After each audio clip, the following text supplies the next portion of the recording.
Tekereza isi yose yo mu kinyejana cya 18 muri Amerika y'Amajyaruguru hari hatuye abantu babarirwa muri za miliyoni nyinshi cyane, ariko ubuzima bwabo bwagenzurwaga n'ubwami buri hakurya y'inyanja ya Atlantique. Icyo gihugu cyari Ubwongereza kiyobowe n'umwami. Muri icyo gihe hari ibice 13 byari bizwi nka koloni.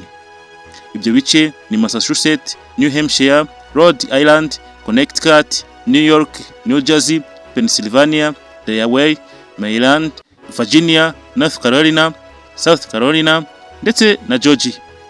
Nubwo abaturage bo muri izo koloni bakuraga ubucuruzi, ubuhinzi n'ibikorwa bibateza imbere, ntibari bafite uburenganzira bwo kwifatira ibyemezo bikomeye.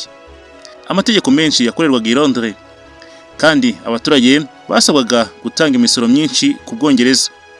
Muri kumwe na Niyonzima Israel, nyuma y'intambara y'imyaka 7 hagati y'Ubwongereza n'Ubufaransa, Ubwongereza bwahuye n'ibibazo by'ubukungu.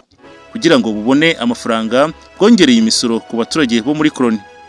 Ibi byateje uburakari bukomeye. Abaturage batangiye kuvuga amagambo yamamaye cyane agira ati "No taxation without representation", bisobanura ngo nta misoro twatanga tudafite abayobozi baduhagarariye. Ubwumvikane bwakomeje kugorana. Mu mwaka w'1773 habaye ikintu cyinjiye mu mateka. Abaturage binjiye mu mato y'icyayi maze bajugunya icyayi cyose mu nyanja, berekana ko banze amategeko y'Ubwongereza. Ibi byarakaje cyane umwami George wa gatatu n'inteko y'Ubwongereza. Ahubwo aho kugabanya igitutu, bakomeje gukaza amategeko n'ibihano. Mu mwaka w'1775 ibintu byageze aho intambara itangira. Abakoranijwe byarangiye bafashe intwaro bahangana n'ingabo z'Ubwongereza zari mu zikomeye ku isi yose. Mu buyobozi bw'igisirikare cy'abakoloni hagaragayemo umugabo witwaga George Washington. Nubwo ingabo ze zari zifite ibikoresho bike, yakomeje kubashishikariza kurwanira umudendezo. Mu gihe intambara yari gikomeje, abayobozi b'abakoloni bemeje ko igihe cyo gusaba ubwigenge cyari kigeze.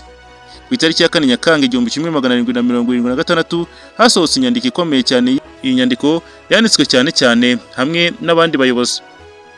Yatangazaga ko koloni 13 zitakiri mu maboko y'Ubwongereza, ahubwo zabaye igihugu cyigenga. Ariko gutangaza ubwigenge ntibyahise birangiza intambara, ahubwo urugamba rwarakomeje imyaka myinshi cyane. Ingabo z'Ubwongereza zari zikomeye kandi zifite amafaranga menshi cyane. Abakoloni bahawe ubufasha n'igihugu cyifuzaga guca intege Ubwongereza. Ubwo bufasha bwaturukaga mu Bufaransa bwagize uruhare runini mu gutsinda intambara. Mu mwaka w'1741 habaye urugamba rukomeye rw'ingabo z'Ubwongereza zatsinzwe bikomeye cyane. Nyuma yaho mu mwaka w'1783 hasinywe amasezerano yemera ko Amerika ibonye ubwigenge burundu. Nyuma y'ubwigenge, George Washington yabaye perezida wa mbere wa Leta Zunze Ubumwe za Amerika. Ariko nubwo igihugu cyari cyabonye ubwigenge, ikibazo gikomeye cyari kigihari. Ubucakara mu bice byinshi bya Amerika, cyane cyane mu majyepfo, abantu babirabura bakomokaga muri Afurika bakomeje kugurishwa no gukora nk'abacakara. Ibi byatumye havuka amakimbirane akomeye hagati y'ibice by'amajyaruguru n'iby'amajyepfo. Amaherezo byaje kuvamo imwe mu ntambara ziciwemo abantu benshi cyane mu mateka ya Amerika. Muri iyo ntambara, perezida yagize uruhare rukomeye mu kurwanya ubucakara no gukomeza igihugu kuba kimwe. Uyu munsi buri tariki 4 Nyakanga Abanyamerika bizihiza ubwigenge bwabo. Habaho imyiyereko, ibirori, kurasa fireworks n'ibindi bikorwa byo kwishimira amateka y'igihugu cyabo. Ariko ingaruka z'ubwo bwigenge ntizagarukiye muri Amerika gusa.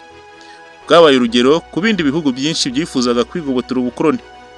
Bwashishikarije impinduramatwara mu Bufaransa no mu bindi bice byinshi. Bwanerekanye ko abaturage bashobora kwihitiramo abayobozi babo aho gutegekwa n'umwami uri kure. Uyu munsi Amerika ni kimwe mu bihugu bikomeye cyane ku isi mu bukungu, ikoranabuhanga, igisirikare na politiki mpuzamahanga. Kandi byose byakomotse ku cyemezo cyafashwe na koloni 13 ku itariki ya 4 Nyakanga 1776. Ni umunsi utibukwa gusa nk'itariki iri kuri kalendari, ahubwo nk'umunsi wahinduye amateka y'igihugu kimwe ndetse ugahindura n'ay'isi yose. Mwari kumwe na Niyonzima Israel.